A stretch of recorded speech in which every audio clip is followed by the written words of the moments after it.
Okay.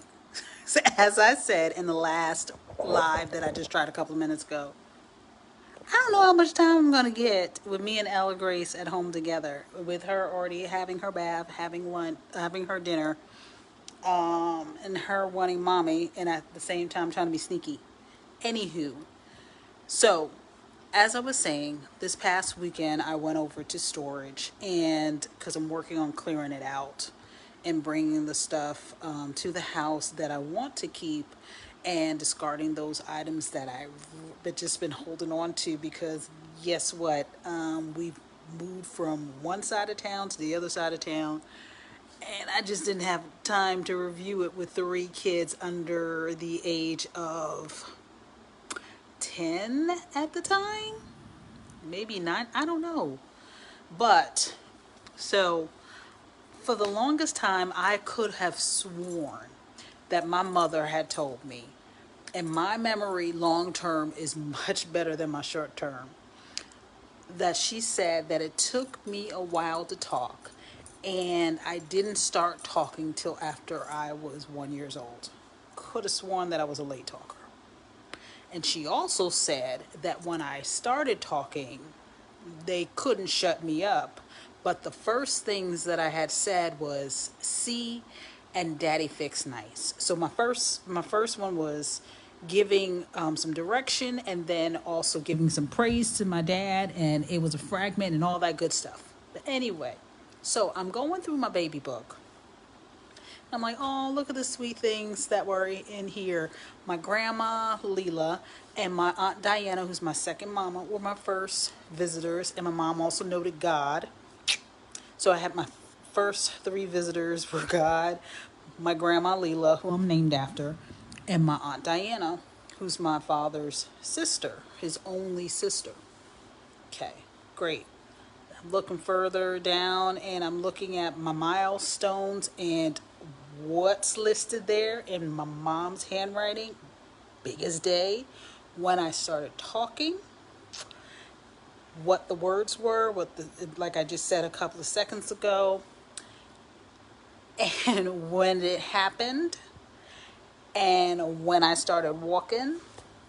Well, your girl here started walking and talking at 8 months. And when I called my big sister Thelma, she said, "Don't you remember me holding on to your lips to keep you quiet? Because you were talking so much." I had to laugh out loud while I was driving home because it is so me. I can dial back and think about it. The fact that I can see myself walking and talking at 8 months old.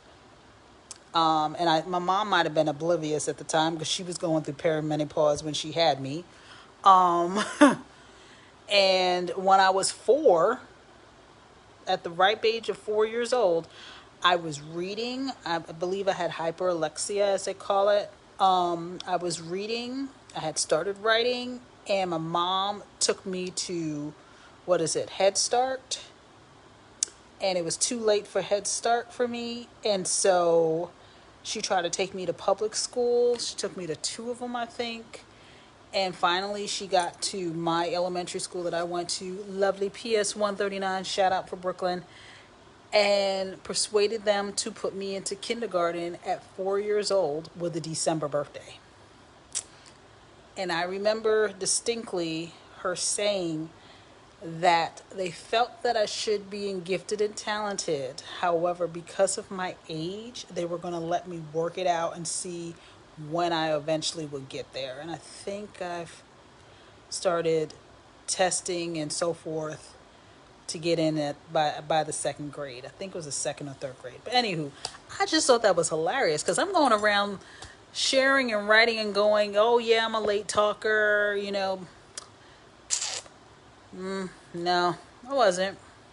I was chatty Cathy. I started at 8 months. 8 months. That is bonkers. How did my mama 8 months to over a year? Maybe she was thinking about the others. I do, like she was probably thinking about the others. She did have 4 girls. They don't look alike. I'm a mixture. I'm definitely a Jefferson Jones combination. Yeah.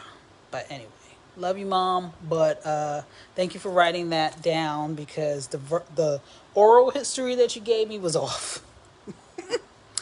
Oh, also, friends and family, I just want to say a big old thank you for those that have purchased Little Chocolate Brown and the Beat of Her Day.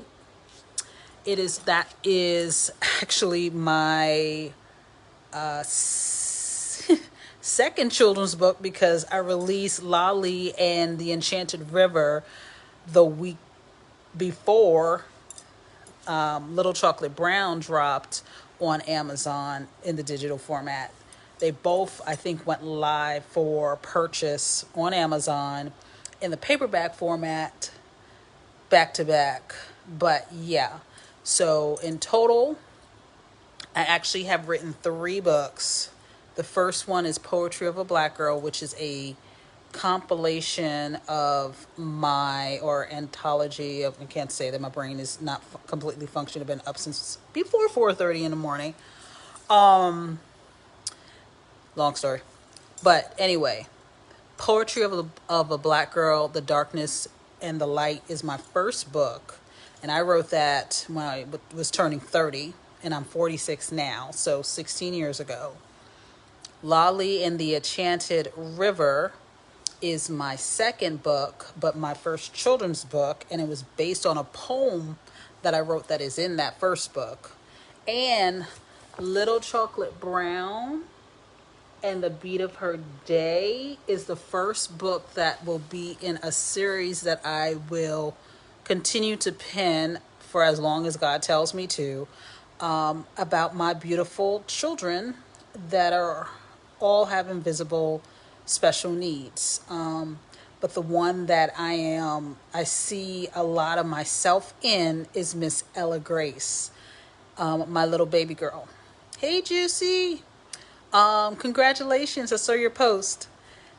Just wanted to say, for those of you that are going through the nuances that like I am of raising kids that have special needs, or I call it invisible special needs until they make themselves visible.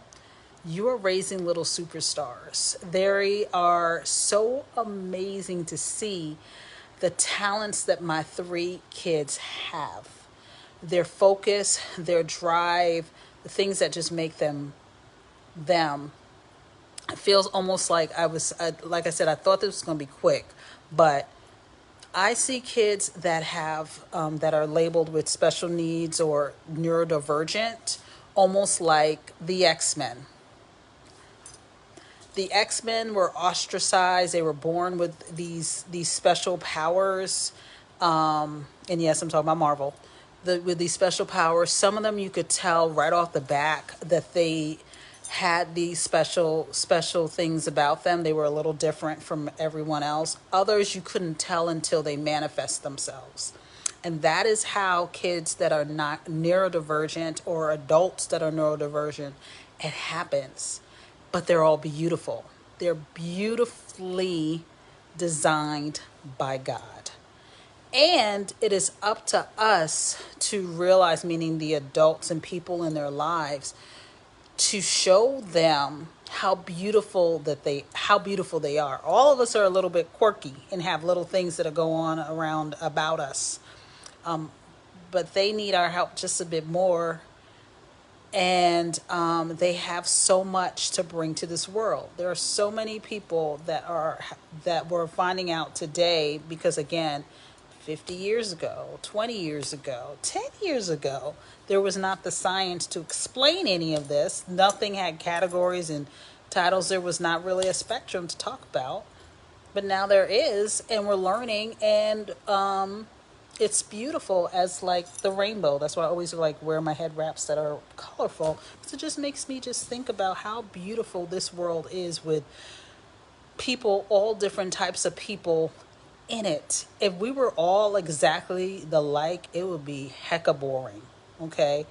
If y'all remember The Matrix, here's another reference. If you think of The Matrix, they they fought the system. They had to keep rewriting it because they try to make this utopia to make people happy, but they were actually killing themselves off out of boredom, and so they had to create some type of strife. They even said it in the movies that made it more interesting for them to have a purpose and a drive to live.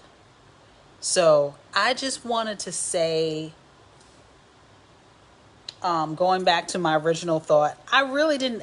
I've been talking since I was 8 months old, and really haven't been able to shut up. So I'm just grateful for all of y'all that love to hear my voice, and no matter which format that it is, and I love you, Juicy.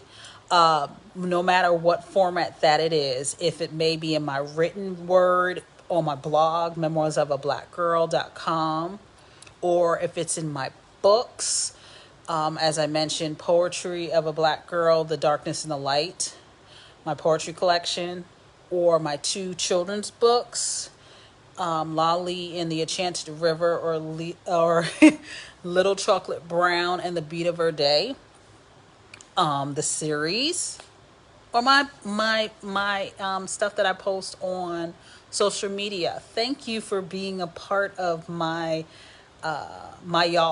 folks, as my digital village. And I appreciate y'all. And I'm glad that I'm able to say my ahs, oohs, ahs, and all those different things in between with y'all. And you get me. Sometimes I don't even get myself, but y'all get me. So anyway, in the end, I just want to say, learn to love. Because when you learn to love, it makes it easier for people to learn to love you. Have a blessed and prosperous day, rest of your week. Know that you are loved, at least by me. If you have not realized that you need to first love yourself like God loves you, completely and unconditionally, because you are perfect in his eyes. All right, talk to you later. Lila out. Bye.